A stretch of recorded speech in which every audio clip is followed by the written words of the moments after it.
Bonjour à toutes, bonjour à tous. Alors merci, merci de cette invitation, merci Philippe pour l'accueil, l'organisation et toute l'équipe du JIS Optima, et Céline et David.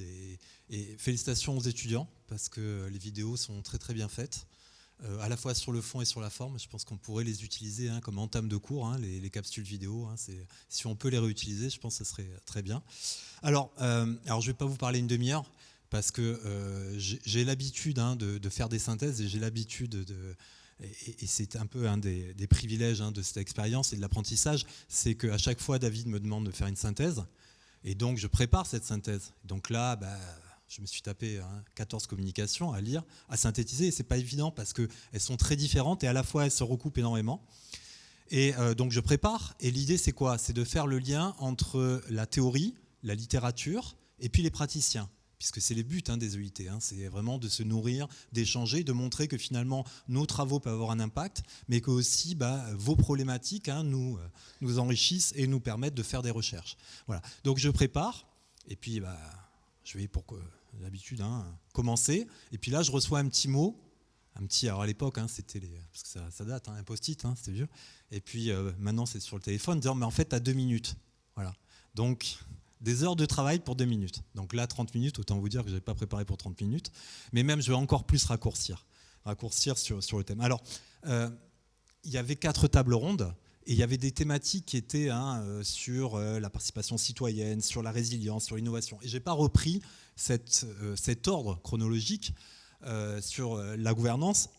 Alors, l'idée, c'est que, pourquoi je n'ai pas repris? Parce que les interventions soit se complètent, soit parfois se contredisent, c'est très intéressant, soit au contraire confirment un certain nombre d'éléments. Donc je vais aller plutôt sur ces différents points. Sur la notion de gouvernance aussi qui est très à la mode, alors pour paraphraser le général de Gaulle, on peut sauter sur sa chaise comme un cabri en disant gouvernance, gouvernance, gouvernance, mais bon, ça ne signifie pas grand-chose. Et c'est comme l'innovation, on a une sorte d'incantation, une injonction à la gouvernance collaborative. Il faut participer, il faut ouvrir en tous les sens. Peut-être relativiser ça et dire que finalement, ce n'est pas toujours le cas. Et c'est peut-être aussi un des objectifs des recherches futures, de montrer la partie contingente de la gouvernance collaborative. Quand est-ce qu'on ouvre, quand est-ce qu'on referme, qui décide, à quel moment. Et la participation à tout va, ce n'est pas toujours positif. Comme l'innovation. Innover, c'est aussi remettre en cause le statu quo, mais c'est aussi créer de l'instabilité, de l'incertitude chez les agents publics, ce n'est pas toujours bien. Donc, je vais reprendre ces différents points sur cette notion de gouvernance. Alors, juste pour un petit historique, mais ça avait été fait par Olivier, de dire finalement, si vous regardez la gouvernance, ça a toujours existé, il y avait le gouvernement. 19e, 20e, c'est l'administration publique, la public administration, c'est du gouvernement, c'est selon des règles, c'est du descendant, on pilote selon des règles, selon la conformité aux règles, on pilote selon un modèle bureaucratique, classique, et qui a ses vertus, qui garantit la neutralité, l'équité de traitement, et donc ça, c'est ce qui va prévaloir. Et puis petit à petit, le glissement, et c'est pour ça que la gouvernance collaborative, c'est pas tout à fait un pléonasme, ça l'est peut-être maintenant, mais ça l'était pas avant. Pourquoi? Parce qu'on va passer, dans les années 80, à une gouvernance de gouvernement, on va passer à une gouvernance stratégique. Et c'est quoi? C'est l'implication de la société civile dans la prise de décision. Alors pas la prise de décision, c'est pour ça que c'est la gouvernance stratégique. Et moi, ma thèse, ça a été sur ça, sur les plans stratégiques urbains, sur les démarches stratégiques, Barcelone, Lyon, les premières, ça a été de dire, on va impliquer, mais on implique plutôt en amont, dans les diagnostics, on consulte, on prend de l'info. Mais la prise de décision, c'est l'acteur public. Donc on est dans une sorte de gouvernance, une gouvernance stratégique, mais avec un pilotage public. On reste toujours dans cette logique-là. Mais on commence à élargir. Et l'idée, c'est qu'on dépasse l'exercice du pouvoir par le responsable public pur, et puis on va baser sa méthode de gouvernement sur de l'interaction, sur de la consultation. Et puis on passe à la troisième phase, qui est la NGP, la nouvelle gouvernance publique, c'est Osborne notamment, qui va dire, et là on va arriver aux écosystèmes, qui est aussi un concept très intéressant, mais finalement, on ne sait pas très bien ce que c'est, comment on gère ça, est-ce que ça existe réellement, les écosystèmes publics? Là, c'est aussi, on a tout, on a des écosystèmes entrepreneuriaux, écosystèmes en matière d'innovation. Et là, on est dans une idée qu'on passe d'une gouvernance stratégique là à une gouvernance collaborative, où on a réellement un partage, une implication, mais à tous les niveaux, c'est-à-dire au niveau du diag, au niveau de la formulation, de la prise de décision, au niveau de l'implémentation, et puis au niveau de l'évaluation. Donc en gros, on peut aller très très loin, et là, le rôle de l'acteur public est en train de changer. Alors on va reprendre l'idée de dire ça va être un catalyseur, ce qui peut poser problème quand même, c'est-à-dire qu'en gros, il est là pour juste organiser, et plus pour donner les directives, piloter, ou au moins garantir l'intérêt général. Ouais. Et donc on est dans cette gouvernance aujourd'hui, qui peut être très intéressante, mais très risquée. Une gouvernance collaborative, avec la notion d'écosystème de l'action publique et de la valeur publique. Alors, juste pour faire un petit historique, je vais aller assez vite. Donc c'est un concept qui est polymorphe, la gouvernance, qui varie selon les disciplines. Nous, on est en management public, mais vous allez en sciences politiques, vous n'avez pas cette même notion. Vous allez en droit aussi, vous avez des... Alors, donc qui traduit ce que je vous ai dit de manière de gouverner qui est différente, plus interactive. Et on entend maintenant la logique de co-conception, de co-création, de co-réalisation. Voilà. Maintenant, tout est co et de co-évaluation. On le fait en commun, on partage en collaboratif. Alors de nombreux bénéfices, on va les rappeler, et dans vos communications, ils apparaissaient ces bénéfices de transparence, de légitimité, d'efficacité, mais aussi des limites qui sont apparues aussi, et des difficultés d'implémentation qui sont souvent occultées. Alors, je reprends, juste pour présenter et pour synthétiser, je vais reprendre le mode de présentation qui est cher à David pour un sujet, c'est de faire le quoi, après le pourquoi, et puis le comment. Mais pourquoi je fais ça ? Parce que la notion de gouvernance, alors la gouvernance, le quoi de la gouvernance et la gouvernance de quoi ? Pourquoi je fais ça ? Parce que ces trois piliers, alors aujourd'hui on a traité et on traite beaucoup du comment, et c'est vrai que c'est important de dire comment concrètement on fait, quels sont les outils, quelles sont les méthodes. Sauf que ce qui apparaît un peu dans les communications, et ce qui apparaît, c'est qu'on traite beaucoup le comment, et on a une approche par outil, comme on l'a fait pour l'innovation, comme on l'a fait pour le big data, pour l'IA, mais souvent on oublie la partie centrale, c'est le pourquoi. Aujourd'hui, pourquoi un intérêt à ouvrir ? Quelle est la logique ? Quelle est la finalité ? Et après, on réfléchit au comment. Et le problème, c'est que trop souvent en management public, c'est les effets de mimétisme, de mode managérial, on prend sur les outils, on part sur les outils. On va utiliser la gouvernance, il faut ouvrir. Et donc, ce pourquoi, il est important parce qu'il va déterminer le comment et le quoi. Vous voyez, c'est une interaction entre ces trois éléments. Et c'est pour ça que je pense que quand on parle de gouvernance, il y a tout un diagnostic stratégique à faire du pourquoi de la gouvernance, de quel type de gouvernance, quels sont les problèmes actuels de communication, quelles sont les ressources dont on a besoin, est-ce qu'il faut ouvrir à quel type d'acteurs ? Parce qu'une gouvernance élargie aussi, c'est très compliqué à gérer. Et derrière, vous avez ce qu'on appelle du management de parties prenantes, qui est de dire quels sont les acteurs qui sont les plus importants, qui sont clés. Et ce n'est pas une gouvernance démocratique, c'est en fait souvent, on choisit plus ou moins. Alors juste pour rappel, et on va voir cette gouvernance, cette notion de gouvernance collaborative, elle vient énormément du management stratégique. Ça a été évoqué par l'un des intervenants. Le management stratégique des territoires notamment, ça a été de dire finalement, la définition d'une politique de développement au niveau d'un territoire, elle doit être basée sur une approche stratégique, un peu concurrentielle, et puis participative.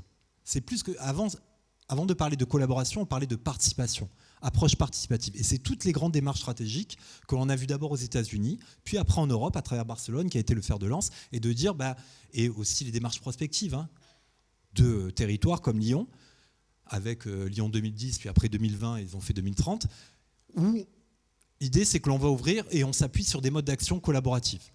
Derrière, les mécanismes de fonctionnement, c'est plus la règle, c'est plus l'autorité. Et on l'a dit, c'est principalement des mécanismes sociaux et relationnels, ce qui est compliqué, qui sont basés sur la confiance, qui sont basés sur la recherche de consensus.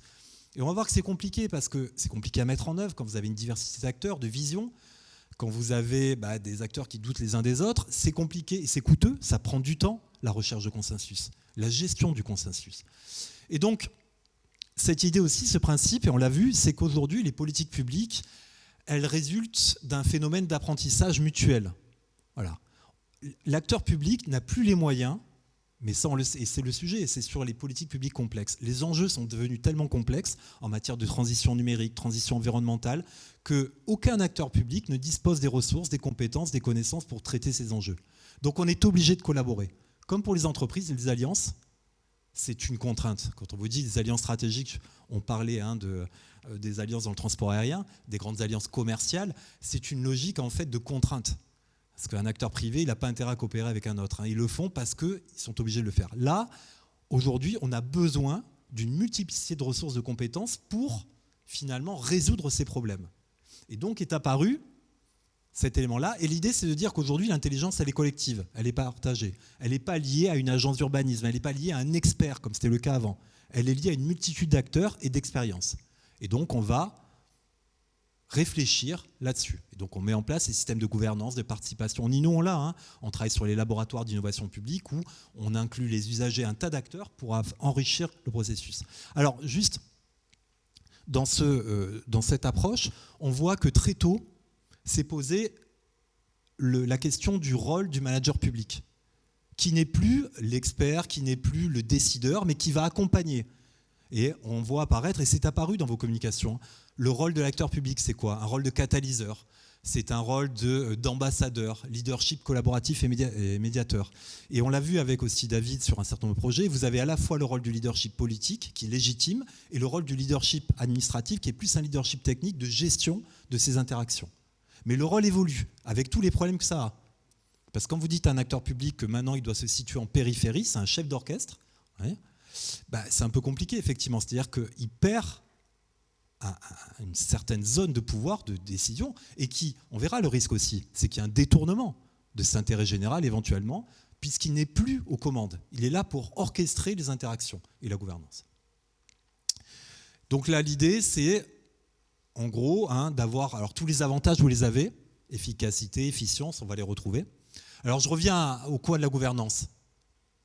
Donc là, vous avez ici définition. Le premier en France, un des premiers qui a travaillé là-dessus, c'est Le Gallès. Et c'est cité par une des tables rondes, et qui disait, pour Le Gallès, en fait, la gouvernance, c'est un processus de coordination des acteurs et des institutions, en vue d'atteindre des objectifs définis collectivement. Donc là, il y a vraiment cette idée dès la prise de décision. Moi, quand j'avais travaillé là-dessus, je disais plutôt c'est un système d'action collectif, la gouvernance. Il faut créer un système d'action collectif là où vous avez une multiplicité de parties prenantes qui n'ont pas les mêmes intérêts, qui n'ont pas les mêmes objectifs, qui n'ont pas les mêmes contraintes. Et donc la logique de gouvernance, c'est de créer ce système d'action collectif et partenariale. Donc en fait, si vous voyez, la gouvernance, ça traduit à la fois le développement, le fonctionnement des réseaux et le pilotage de ces réseaux. C'est ça la notion aujourd'hui de gouvernance collaborative. Édicter des règles, des méthodes de fonctionnement et après piloter ces réseaux inter- et intra-organisationnels. Et quand on parle de gouvernance collaborative, on parle de gouvernance collaborative interne parce que ça concerne les organisations publiques entre elles, les différents échelons administratifs, ça concerne au sein des organisations publiques les différentes strates et puis ça concerne aussi les relations avec les acteurs externes. Donc c'est vraiment très étendu en matière de gestion de relations interorganisationnelles, inter et intra. Alors, il y a quelque chose qui est aussi intéressant, c'est la notion de gouvernance. Mais la gouvernance de quoi? Parce que si on regarde dans vos présentations, on parle de la gouvernance de la donnée. On va parler de la gouvernance de l'évaluation. Et donc là, dans ces idées-là, en fait, on est sur la gouvernance comme moyen. Aujourd'hui, c'est considéré comme la modalité de mise en œuvre la plus efficace. Et donc, on va l'appliquer à des tas de domaines sectoriels, à des politiques publiques. En fait, c'est de la gouvernance de politique publique. Et c'est la gouvernance comme moyen. Et puis, il y a la gouvernance comme une fin. Aujourd'hui, quand on vous dit il faut avoir un territoire qui soit dans une logique collaborative, qui fonctionne, on est dans la gouvernance, en fait, c'est l'organisation du territoire dans son fonctionnement. Donc ça, c'est la finalité. Et si vous regardez bien tous les avantages qui sont associés à la gouvernance, si vous partez sur la gauche, c'est la gouvernance en tant que fin. C'est-à-dire qu'il faut mettre en place la gouvernance, pourquoi? Et il faut l'avoir comme un système de pilotage du territoire. Il faut que ça s'instaure. Pourquoi? Parce que ça permet la transparence. C'est un principe démocratique. Ça permet aussi l'inclusion, la confiance, tous ces éléments qui sont à gauche. Et ceux qui sont partisans de la gouvernance comme un moyen vont mettre en avant les avantages plutôt liés à l'efficacité, à l'efficience. L'efficacité, c'est quoi? Finalement, vous avez accès à des ressources qui se situent en dehors du champ du public. Vous avez accès à des expertises rares. Vous démultipliez vos moyens. Vous êtes un acteur public. La notion d'efficience, vous avez accès à des ressources, de la data, qui vous permet d'améliorer l'action publique. Donc en fait, on peut se poser la question, est-ce que la gouvernance c'est une fin? Est-ce que c'est un moyen? Ouais. Deuxième élément, sur les limites et les difficultés de la gouvernance. Moi, je l'ai expérimenté. Quand j'ai travaillé sur les démarches stratégiques urbaines. Ça a plein d'intérêts, la collaboration. C'est très coûteux, très embêtant. Et qu'est-ce qui se passe? Souvent, on s'aperçoit qu'on a affaire à des professionnels de la participation. Parce qu'effectivement, pour participer, être impliqué, il faut être formé, il faut avoir de l'expertise, il faut avoir du temps. Et ça, ce n'est pas donné à tout le monde. Donc, qu'est-ce qui se passe? Difficulté et complexité à gérer la diversité. Ah oui, c'est le management des parties prenantes, les objectifs sont divergents, sont multiples, contradictoires. Difficulté d'impliquer les parties prenantes. Voilà, sur le temps, alors on parlait de rémunération. Est-ce qu'on les rémunère? Comment les... C'est la difficulté. Hein. Et les impliquer, ça suppose aussi peut-être de les former pour qu'ils puissent justement être partie prenante des débats, partie prenante des... Le coût de gestion des interactions et des conflits. Temps, moyens, ressources. Oui, alors là, et ça suppose que les managers publics soient formés à ces éléments-là. Voyez ? Et on y reviendra, mais pour que ça marche, la gouvernance collaborative, ça veut dire que derrière, et pour être un gestionnaire d'interaction, il va falloir avoir les compétences, les savoir-faire et les savoirs liés à ce type de management. Les coûts liés au maintien, à l'obtention du consensus, ça c'est aussi, et ça c'est un travail qui est très compliqué. Alors dans les grands projets stratégiques, autant sur des projets ou des politiques sectorielles, mais dans des projets stratégiques, ça c'est un élément clé. Détournement de l'intérêt général, ou alors un effet de domination. Moi je l'avais vu dans le cas de Lyon, un certain nombre de collectivités refusaient de faire partie de ce plan stratégique. Pourquoi? Parce qu'elles s'étaient rendues compte qu'en fait, c'était la ville de Lyon qui, sous couvert de participation, intégrait des tas d'acteurs, mais finalement pour mettre en place le plan stratégique de Lyon. Donc en fait, derrière, il y a une position dominante à travers l'idée de gouvernance. C'est pour ça que c'est très intéressant la collaboration, sauf que ça peut conduire à des déviances qui sont quoi? Détournement de l'intérêt général. Qu'est-ce qui garantit aujourd'hui, si on est vraiment dans un écosystème, que l'acteur public n'est simplement un intégrateur? Qu'est-ce qui garantit que cette action sera orientée vers de la recherche d'intérêt général, vers la satisfaction de valeurs publiques? Ça qui est. Et certains vont vous dire, mais en fait, c'est un désengagement de l'État. Se mettre en retrait, se mettre comme un chef d'orchestre, c'est une remise en cause. Vous voyez ? On peut le voir comme ça. Il y a des tas d'avantages, mais il y a aussi un risque à ce niveau-là. Et ce que je dis, c'est que parfois, là aujourd'hui, et c'est pour ça que les travaux de recherche, je pense des doctorants, et à la fin, je ferai une conclusion sur les axes de recherche, mais de dire, voilà, d'abord, il y a plusieurs formes de gouvernance. Il y a plusieurs niveaux de gouvernance selon les degrés d'inclusion, selon les phases du processus, et il y a des typologies à établir. Et puis, il y a une approche contextuelle qui est à avoir, c'est-à-dire les facteurs de contingence. Qu'est-ce qui justifie tel type de contingence à tel moment donné? Voilà. Parce qu'aujourd'hui, on a un modèle qui est unique, et on considère que, voilà, il le faut à tout prix. Alors, dernier point, la gouvernance comment? On a fait le quoi, le pourquoi, le comment. Ça, et c'est vrai que c'est important, parce que parfois en management public ou dans le secteur public, on a tendance à être sur des logiques d'injonction, de vœux pieux, mais après on ne sait pas comment le mettre en œuvre. Alors, vos présentations ont beaucoup abordé ce point-là.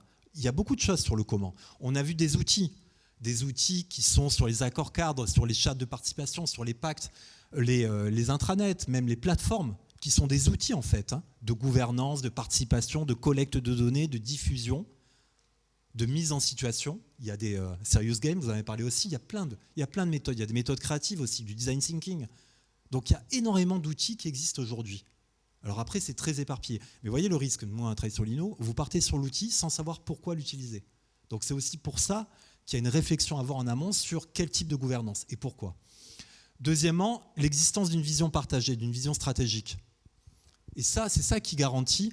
Vous avez parlé de la contradiction entre la gouvernance, la démocratie représentative et la démocratie collaborative ou participative. C'est vrai qu'il peut y avoir un risque, et ça, le détournement d'intérêt général, un des moyens de concilier les deux, c'est cette vision stratégique. Et ça, c'est l'acteur politique, l'acteur public, sur les grandes idées. Et monsieur, vous disiez la créativité, ce strategic intent, la vision stratégique, ça vient du privé à un moment donné, parce que dans nos approches en matière de stratégie, on disait finalement, élaborer une stratégie, c'est quoi? C'est analyser l'environnement et s'adapter à son environnement, s'aligner. Et puis il y a des auteurs qui se sont dit, mais si vous regardez des entreprises comme Komatsu, comme notamment Netflix, si elles avaient fait cette logique d'adéquation, elles seraient toujours en retard, elles seraient toujours à des 100 lieues. Or, elles ont pris le leadership très rapidement. Pourquoi? Parce qu'en fait, elles ont élaboré des intentions stratégiques, des visions stratégiques qui sont très ambitieuses, qui sont au-delà de leurs ressources. Et ils vont créer un effet de levier sur ces ressources en innovant parce que justement, elles sont en retrait par rapport à celles-ci. Et dans le cas des villes, c'était tout ce qui est stratégie de régénération urbaine, Bilbao l'a fait, de dire finalement je vise très très haut par rapport à ma situation initiale.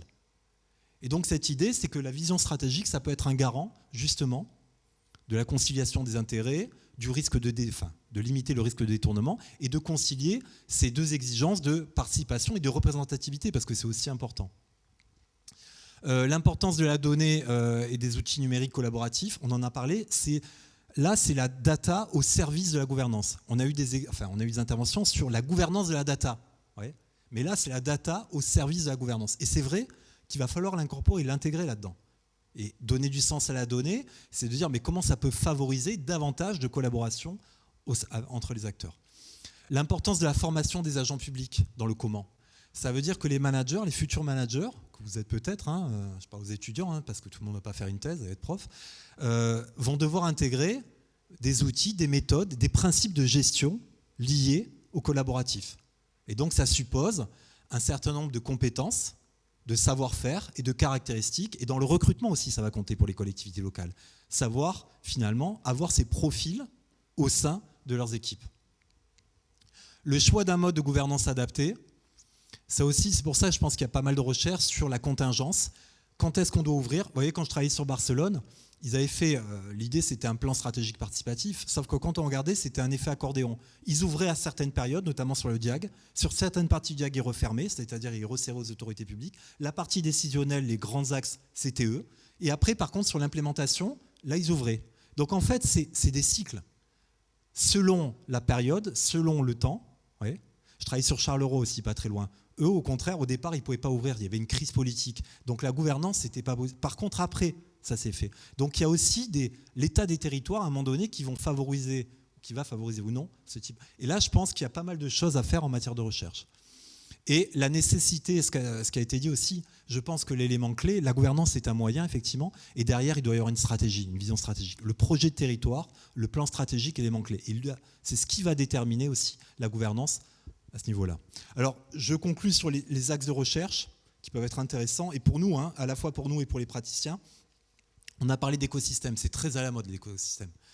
Gouvernance et écosystème, et la gouvernance d'un écosystème. Donc je pense qu'il y a pas mal de choses à faire là-dessus. Je ne rejette pas le concept, au contraire, c'est très intéressant. Mais alors cette approche contingente, moi je vous inviterai à réfléchir dessus. Réellement, je parle à vos étudiants, pour ceux qui feront une thèse, de dire finalement quels sont les éléments contextuels qui vont déterminer tel type ou tel type de contingence. Mais ça suppose de dresser des typologies aussi de gouvernance, typologie de gouvernance. Le rôle des autorités publiques. Là, on en parle comme ça, de chef d'orchestre, mais de réfléchir à la transition, à l'évolution, aujourd'hui, du rôle des acteurs publics. En France et puis à l'international, avec des études comparatives. C'est intéressant de le faire. Comment se structurent et se développent les écosystèmes publics, si ça existe ? Parce qu'aujourd'hui, vous avez une grosse partie de la littérature, c'est sur les écosystèmes entrepreneuriaux, c'est-à-dire les incubateurs. Mais ça, ce n'est pas un écosystème public. Un écosystème public, c'est quoi ? C'est un groupe d'acteurs qui va générer de la valeur publique et des politiques publiques. Et donc là, qu'est-ce qu'un écosystème public ? Quels sont ce qu'on appelle les acteurs pivots, ceux qui gèrent ces interactions et qui sont clés dans les écosystèmes ? Comment ils se différencient des autres types d'écosystèmes, d'innovation, des écosystèmes entrepreneuriaux ? Comment ils s'intègrent avec ces écosystèmes aussi ? Peut être intéressant aujourd'hui. Ce n'est pas du tout de la même littérature, c'est en entrepreneuriat, mais ça peut être très intéressant de l'intégrer. Et dernier point, l'ingénierie. L'ingénierie, alors on l'a commencé, l'ingénierie de la gouvernance et des écosystèmes, comment se gère, comment se développe le cycle de vie de la gouvernance et des écosystèmes. Ça peut être intéressant aussi de comprendre ces dynamiques-là. Donc je pense que ce sont des axes qui nous intéressent, nous, en tant que chercheurs académiques, mais qui intéresseront aussi les praticiens, les professionnels, parce que, évidemment, ils auront et ils vont de plus en plus avoir à gérer, à être partie prenante de ces écosystèmes. J'ai terminé, merci.